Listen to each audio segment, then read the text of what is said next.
retour sur le plateau de Cameroun Daylight, la deuxième partie de votre matinale d'information en direct sur CRTV News se poursuit avec nos invités.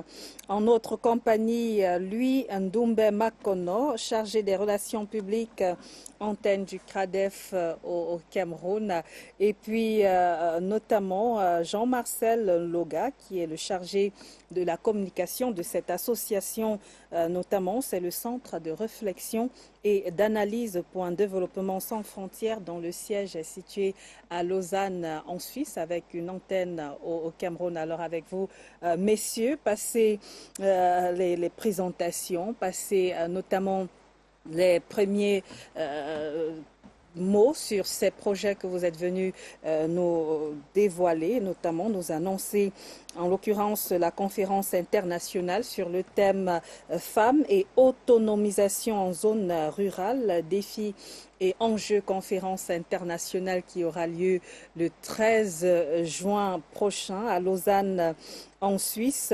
Alors on parlait des détails de cette activité qui a pour cible des femmes rurales au Cameroun, Jean-Marcel Loga.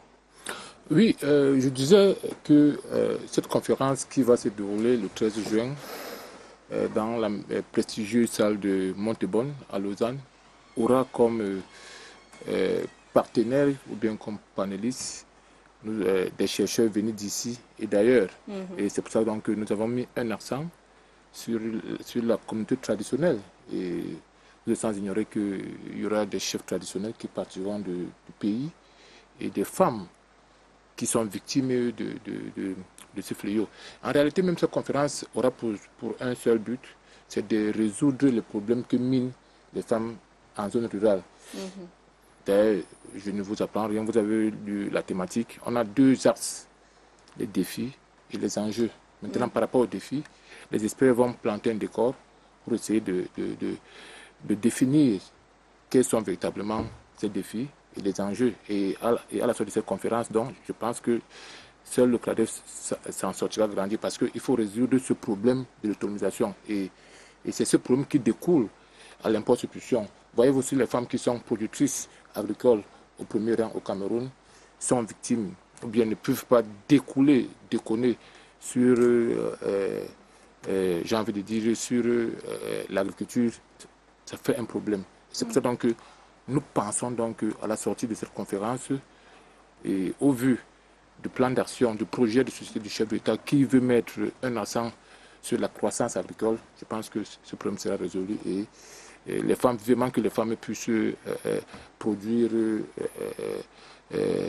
la terre sans toutefois avoir de difficultés. Alors, c'est un projet, c'est une conférence internationale qui aura lieu notamment à Lausanne en Suisse. Je crois que beaucoup se posent la question de savoir comment est-ce que cela aura de l'impact sur les populations cibles, sur ces femmes rurales ici au Cameroun. Est-ce qu'elles vont y participer? C'est quoi, notamment, comment ça va se faire? Oui, justement, c'est une question que beaucoup de gens se posent. Mais les gens oublient quand même que c'est vrai que cette association est basée en Suisse, mais l'association a une représentation au Cameroun. Et si vous avez vu le panel est composé des femmes. Je vous ai dit que les femmes en fait, ce sont les femmes camerounaises qui sont victimes. Et elles vont donc aller exposer, parce que cette conférence... Donc ces femmes rurales-là participeront elles sont, bien sûr, elles participeront. Nous avons les femmes d'une communauté qui vont participer. Et sur ce panel, il y aura quand même des experts. Et en face d'elles, il y aura des bailleurs de fonds. Parce qu'il faut mettre un accent sur ça. Parce que ce sont ces bailleurs de fonds. En fait, les femmes sont en train de faire ce qu'on appelle un service après-vente, un plaidoyer. Et maintenant, les bailleurs de fonds, quant à eux, ils vont donc prendre le problème en compte et apporteront donc des solutions adéquates. Donc c'est pour ça que si vous voyez même le panel, nous avons 3 femmes, je crois 2 ou 3 femmes qui partiront du Cameroun, qui sont victimes d'abord de ça et qui sont des agricultrices. Et elles vont donc faire un plaidoyer pour qu'à la fin, le problème soit résolu intégralement. Deuxième activité notamment à mener du côté de Lausanne en Suisse par la voie du CRADEF, c'est le festival multiculturel de ce centre de réflexion et d'analyse pour un développement sans frontières, notamment avec la participation des chefs traditionnels qui vont faire des synchronisations et communiquer sur les problématiques culturelles du moment avec la diaspora. Quelles sont les attentes, notamment Louis Ndoumbe Makono? Alors, comme nous l'avions dit à l'entame de nos propos, il faut noter que la présence des chefs est une présence déjà stratégique parce que les chefs apportent la touche particulière là. Les chefs partent communier avec la société camerounaise, ceux qui sont précisément en Suisse. Alors, il y aura de ce côté des synchronisations parce que l'événement est déjà un événement annuel que le CRADEF organise relativement chaque année. Alors, c'est stratégique, c'est la question de la communion qui va se convoquer à la table, effectivement, de la diaspora camerounaise. C'est pour ça que nous convoquons tout le peuple écan à se mobiliser d'ici comme d'ailleurs pour que nous puissions avoir cette année un événement particulier. Donc, il faut noter que les chefs viennent apporter cette petite touche particulière parce que le CRADEF déjà voulait faire les choses de façon différente. Et il ne faut pas ignorer que les chefs sont effectivement au centre du développement aujourd'hui au Cameroun. C'est pour ça qu'ils sont intégrés à, n'est-ce pas, accompagner les questions de développement. Et pour terminer, il faut aussi souligner que le CRADEF a signé il y a quelques années une convention effectivement avec Sa Majesté Gichala et pour, n'est-ce pas, qui est le président du Conseil national des chefs traditionnels du Cameroun, tout à fait. Donc il est question ici là de voir dans quelle mesure on peut davantage impacter nos communautés. Parce que nous travaillons déjà en collaboration avec les communautés pour pouvoir, n'est-ce pas, développer ces communautés d'une manière ou d'une autre. Donc le chef vient comme effectivement cet impact de crédibilité auprès de nos donateurs, les bailleurs de fonds, les banques qui sont installés en Suisse.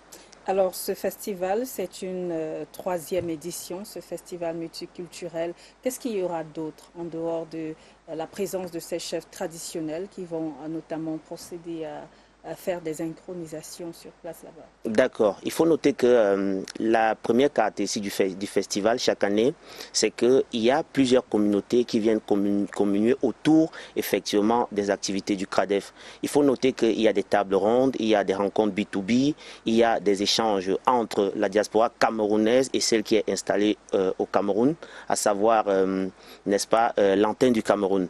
Il y a aussi, pour continuer, il y a le CRADEF qui est installé en Côte d'Ivoire. Je pense que cette communauté va être présente. Il y a ceux qui sont en Turquie qui seront présents et il y a ceux qui viennent du côté de la France.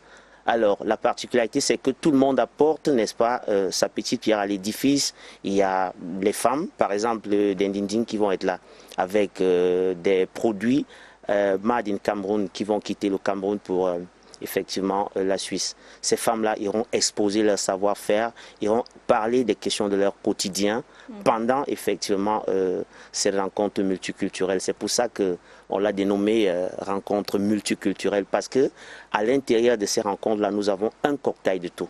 Parce qu'il y a les Gabonais qui sont là, il y a les Camerounais, comme je l'ai dit préalablement. Et puis, dit que l'organisation notamment de ces activités n'empêche pas de voir, comme dans ces images proposées par la réalisation, que le CRADEF est bien présent au Cameroun et mène aussi des activités sur le terrain. En l'occurrence, c'est par chemin. Il s'agit de quoi cette activité? Alors, la question est bien posée. Il faut noter que le CRADEF au Cameroun, depuis des années, fait ce qu'on appelle des formations caractérisées par le renforcement des capacités. C'est-à-dire le CRADEF fait des formations gratuites dans toutes les localités. Le CRADEF accompagne les couches défavorisées, à savoir les femmes et les enfants. Et nous travaillons beaucoup avec les campagnes parce que il me souvient en mémoire que aujourd'hui nous sommes en train de tendre vers ce qu'on appelle la francophonie des villages. Parce que dans les centres-villes, Il faut savoir qu'aujourd'hui, les problèmes que nous avons dans les centres urbains ne sont pas les mêmes problèmes que nous avons en zone de campagne. Donc nos cibles habituellement sont les personnes qui vivent des petites activités champêtres, des personnes qui vivent effectivement avec des handicaps dans les villages. Parce qu'on a impacté déjà, pour sortir la localité de Tico, avec les ressortissants de la zone anglophone. On a travaillé aussi avec ceux de Minta. Oui. Et on a formé plus de 150 femmes là-bas aux petits métiers, à savoir l'agriculture, l'élevage et certainement les activités telles que la réinsertion aussi. Et pour sortir les ambitions du CRADEF dans les 3 prochaines années, vous avez une projection? Tout à fait, nous avons une projection dans les 3 prochaines années, tout en sachant que l'État du Cameroun nous a donné le cursus de pouvoir exercer sur le territoire camerounais avec le MINAT. Les 3 prochaines années, le CRADEF souhaite déjà s'étendre d'une manière ou d'une autre sur les 10 régions du Cameroun. Le CRADEF souhaite davantage impacter, n'est-ce pas, les localités reculées. Et il faut souligner que cette année déjà va être une année particulière parce qu'elle va être marquée par la présence du CRADEF à Zouaïtélé. Nous avons commencé les démarches avec l'autorité locale. Donc de ce côté-là, le CRADEF va travailler pour la remise des dons et des formations gratuites.